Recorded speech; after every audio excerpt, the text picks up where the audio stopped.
Hi, it's Kim Boon. As most of you know, Prime Minister Lawrence Wong unveiled his new cabinet. I thought that I would be all over this news until I saw the lineup.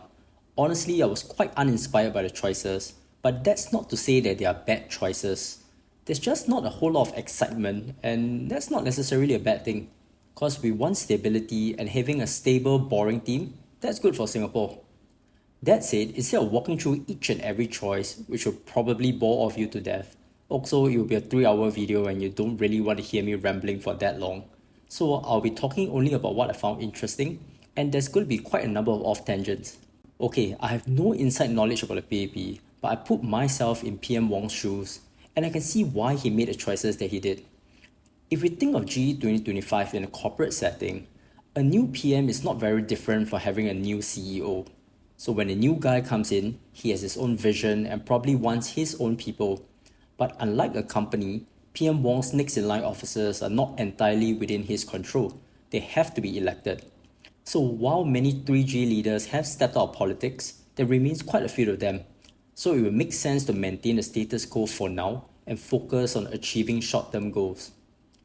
So before we talk through these short-term goals, let's touch on the PM being a CEO. I don't really see the CEO also being a CFO in corporations, and there are many reasons, I suppose. The role of the CEO is already demanding, so will he have sufficient bandwidth to also manage the purse strings? Should there also be a segregation of duty and power? At the same time, I can see why PM Wong opt to double head. Historically, the finance ministers are powerful and have gone on to become presidents and prime ministers. So to assign that role now in the absence of new DPMs, that will send all sorts of mixed and confusing signals to Singaporeans and within the party. Now, let's get back to those short-term goals. So I think first, you want to hold the fort with 3G leaders until we get through the near-term uncertainties. Second, to rotate the 4G for them to gain experiences across ministries. And lastly, to bring in new blood and to stagger them across roles based on their competencies. And PM Wong alluded to the timeline of these goals.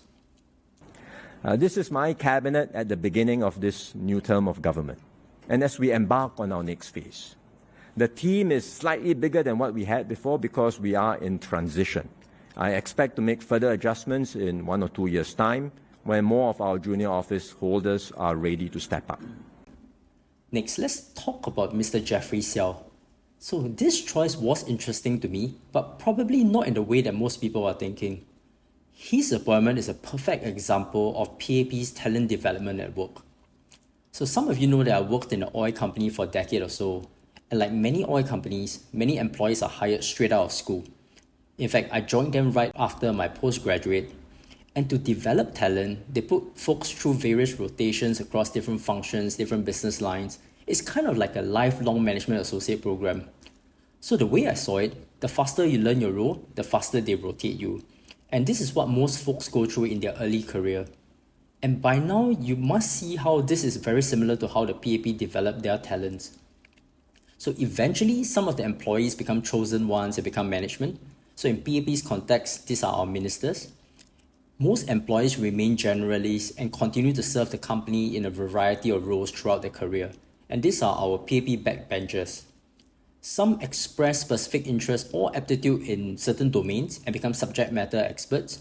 So for PAP, this typically only happens at the later stage of a minister's career. A good example would be someone like Minister Shanmugam, who is the coordinating minister for national security after spending most of his office in home affairs and law. By the way, I know sometimes there's no time to waste on developing talent over time because of business needs, so to speak.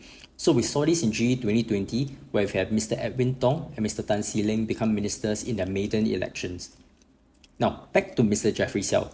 He spent his entire professional life in the civil service, and these are his pit stops across his 24-year career. For all intents and purposes, he has gone through the PAP School of Talent Development. And one of the things I always say is that in any ministry, the top civil servant is the CEO, while the minister is the executive chairman. So while Mr. Siow has rotated through various leadership roles, he has no experience working the political side of things. So to put him in the acting transport minister role, a place where he spent 5 years as its director, is a safe way for him to contribute while learning the ropes. And while he was at the MOT, he worked on initiatives like the bus contracting model, the KL Singapore high-speed rail that eventually fell through, and was part of the team that created the Thomson East Coast MRT. The only thing I'd like to ask is that we put some of these shiny, attention-grabbing things on the back burner and focus on the less sexy part of the portfolio. You know, getting the MRT working for Singaporeans. So next, I want to talk about how this new cabinet feels like Singapore's version of America's Got Talent. There is only one DPM, Mr. Gan Kim Yong, who continues to be our Trade and Industry Minister. So in a poll from about a week ago, I put up these 3 names polling for all your thoughts on DPM.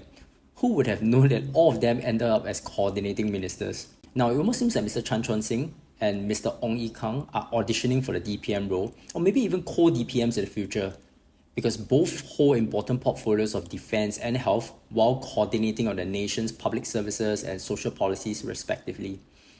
Also, there's a less obvious audition going on at the Minister of State level. So none of the existing ones were promoted. So this suggests that there's going to be a pseudo competition for them to prove their worth in the next couple of years when the real 4G leadership is settled. So to some extent, the competition is very steep because it's not just their MOS and SMS counterparts they're competing with. The pool now includes the acting ministers and newcomers Mr. David Neo and Mr. Jeffrey Siow. By the way, off tangent, so Mr. David Neo will be acting minister. His second in command will be Minister of State Mr. Dinesh Dash, both military men. So I'm actually pretty excited to see how our military leaders go from fighting Komodo dragons in the forest to advancing our nation's interests in culture, community and youth. Outside auditions, we got 3G transition outs to consider. So we have DPM Gan Kim Yong, who is almost surely here to resolve the near-term challenges with the US tariff, and he has made it clear that he's comfortable stepping down once the PM has no need for him in the transition. Then there's Mr. K. Shanmugam, who got promoted to Coordinating Minister for National Security. Now, at 66 years old, this could be his swan song.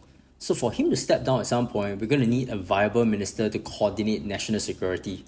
So I did a quick analysis of the past assignments of our past and present coordinating ministers. Notice that commonality across them? Yes, all of them have gone through the Home Affairs portfolio. So it struck me as interesting that Minister Edwin Tong has been placed as the second Minister for Home Affairs, as well as taking over Mr. Shanmugam's portfolio as Law Minister. On top of that, they share the same professional background prior to politics as accomplished lawyers and senior counsels, adding to the fact that Mr. Tong was thrust into a ministerial role right at his debut in GE 2020. So it does suggest to me that he is highly regarded and groomed for greater things. Okay, I know some of you may highlight how unpopular he is, so let's use another corporate analogy. You know how some of your colleagues are the blue-eyed boy or girl, and even if we think that they don't deserve it?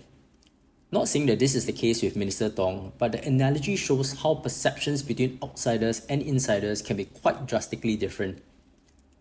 Now, let's talk about Minister Masagos. So he continues to be the Social and Family Development Minister. Meanwhile, he relinquished his Muslim Affairs portfolio to Mr. Faisal.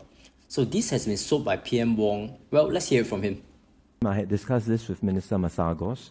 He has been the minister in charge for 7 years. He has done a good job, but we agreed in our discussion that it's time to refresh the leadership and let new and younger office holders take over to engage the community and work with the community to realize our shared goals together. So that's why we are making this change.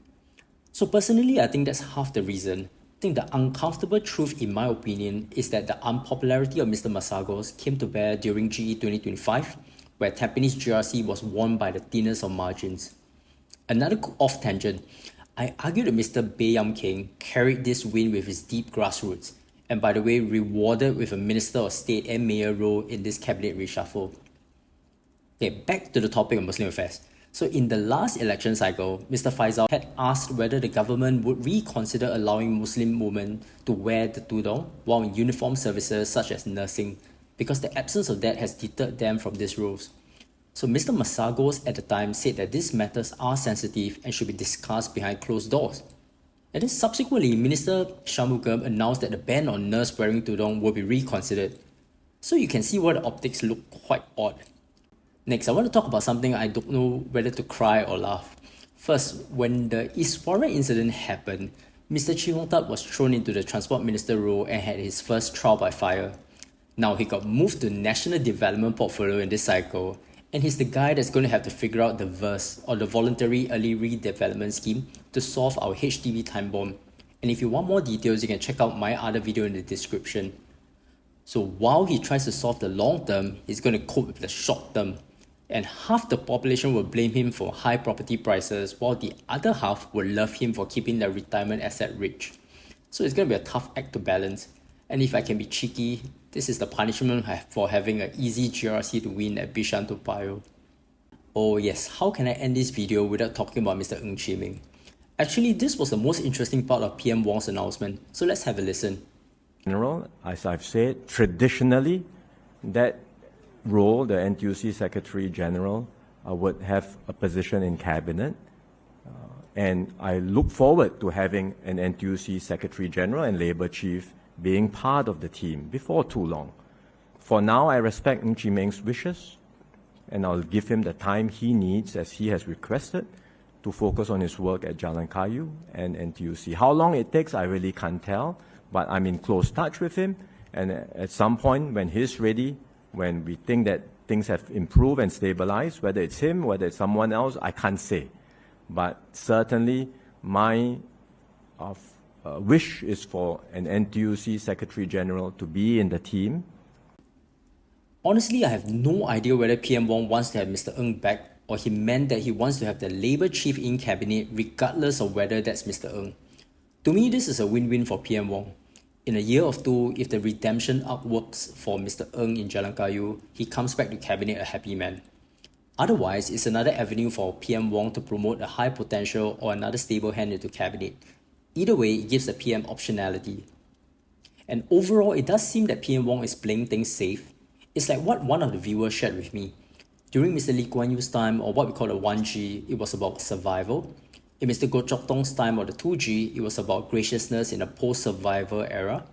Then we got the 3G that saw PM Lee Hsien Loong pursue economic growth. Now, as we go into the 4G era, it's not clear to me what PM Wong's theme will be. And just as well, he has the next 1 or 2 years to figure out that identity, find the right people and get them behind him. And with that thought, we have come to the end of this episode. I'm sure there's many thoughts that all of you have on this new cabinet, so I would love to hear what you're thinking in the comment section. And until then, I'll see you guys at the next Red Dot Perspective.